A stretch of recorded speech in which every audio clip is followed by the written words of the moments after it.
In this video we are going to study, already we have studied offenses, few points on offenses related to marriage, but in this video we are going to read section 81, which says cohabitation by deceitful inducement of marriage belief. section 81 means किसी महिला को विश्वास दिलाकर उससे कोहेबिट उसके साथ कोहेबिट और sexual intercourse करना. If a man fraudulently induces a woman induces a woman to believe that she is lawfully married to him, and based on that belief cohabits or engages in sexual intercourse with her, it is considered a criminal offense. ठीक है. Punishment: imprisonment up to 10 years of fine. की points इसमें है fraudulently induces a woman, और second one engage into sexual intercourse. वही की points देखिएगा. This section applies only when a false belief of marriage is created. If consensual sexual relationship occurs without any fraudulent marriage claim, this section does not apply. मतलब consensual consent के साथ sex हुआ है और उसमें कोई भी फॉल्स मैरिज का क्लेम नहीं है, मतलब झूठा विश्वास नहीं दिलाया गया है मैरिज का महिला को, तो ये सेक्शन अप्लाई नहीं होगा. It must be proven that man deliberately conceals facts और presented false statement to deceive the woman. ये साबित करना होगा कि उसने डेलिबरेटली कंसील किया है इस फैक्ट को, कोई फैक्ट को, और फॉल्स स्टेटमेंट दिया गया है महिला को धोखा देने के इरादे से.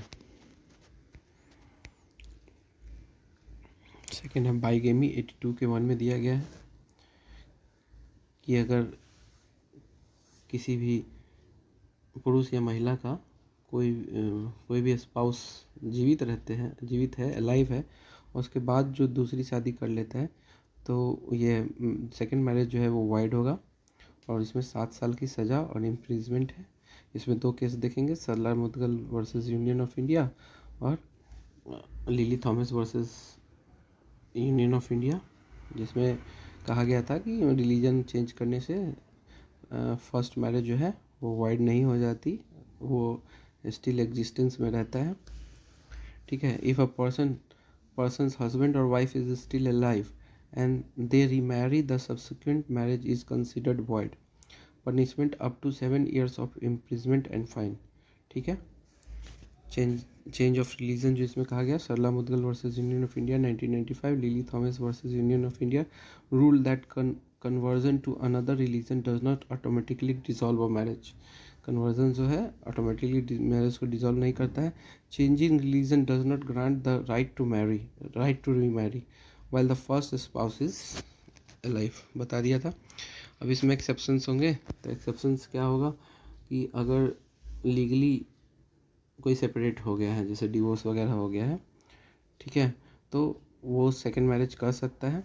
If the first marriage is legally declared wide bye competent court, the second marriage is not a crime. ठीक है. डिवोर्स हो गया या फिर फर्स्ट मैरिज को वाइड घोषित कर दिया गया, तो सेकंड मैरिज जो है क्राइम नहीं है. और सेकंड एक्सेप्शन इसका ये है कि अगर कोई 7 साल से किसी का स्पाउस का कोई पता नहीं है, वेयर अबाउट पता नहीं है, तो फिर ऐसा प्रिजम्पशन है हमारे भारतीय साक्ष्य अधिनियम में, सेक्शन 111 में भारतीय साक्ष्य अधिनियम के, कि 7 साल से अगर किसी का पता नहीं है तो उसे मृत मान लिया जाता है. तो उस केस में स्पाउस जो है सेकंड मैरिज कर सकता है, और second marriage will be legally valid. तो यही है. In the if the first spouse has been missing for 7 years, if the first spouse has been missing for 7 years and no more information about them exists, the second marriage is not considered bigamy. Section 111 of Bharatiya Sakshya Adhiniyam states that a person not heard from for 7 years is presumed dead, shifting the burden of proof to those who's claiming otherwise। ठीक है, अब next देखेंगे concealing of former marriage 82 के 2 में।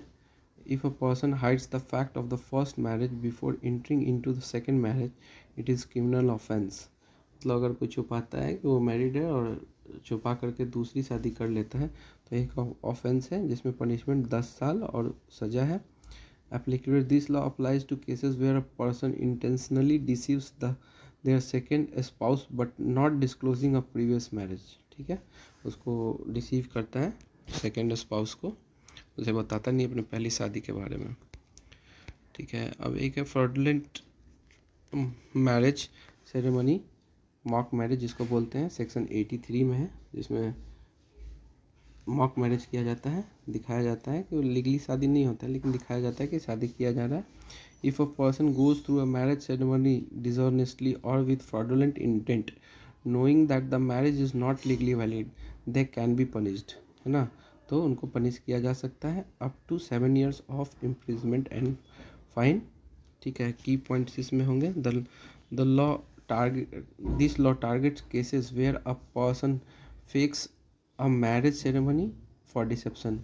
मतलब marriage का दिखावा करता है लेकिन वो मतलब डिसेप्शन, धोखा देने के इरादे से, बट वो मैरिज लीगल नहीं होता। It must be proven that the accused knew that marriage was invalid but still went through the ceremony with a fraudulent motive के थ्रू इसमें किया जाता है। इसमें अक्सर लोग कंफ्यूज होते हैं सेक्शन 81 एंड सेक्शन 83 में। सेक्शन 81 एंड सेक्शन 83 में लोग कंफ्यूज होते हैं। तो सेक्शन 81 जो होता है वो केवल पनिश करता है मेल्स को, और सेक्शन 83 जो होता है वो पनिश करता है बोथ, जेंडर बायस्ड नहीं है, और सेक्शन 81 जेंडर बायस्ड है। ठीक है, और उसमें सेक्सुअल इंटरकोर्स के लिए डिसाइडफुल मीन्स को यूज़ किया जाता है। प्रॉमिस ऑफ मैरिज नहीं है, वो 69 में है। मतलब उसको बिलीव दिया जाता है कि she is legally married to him, लेकिन इसमें सिर्फ मैरिज को कंडक्ट किया जाता है फॉर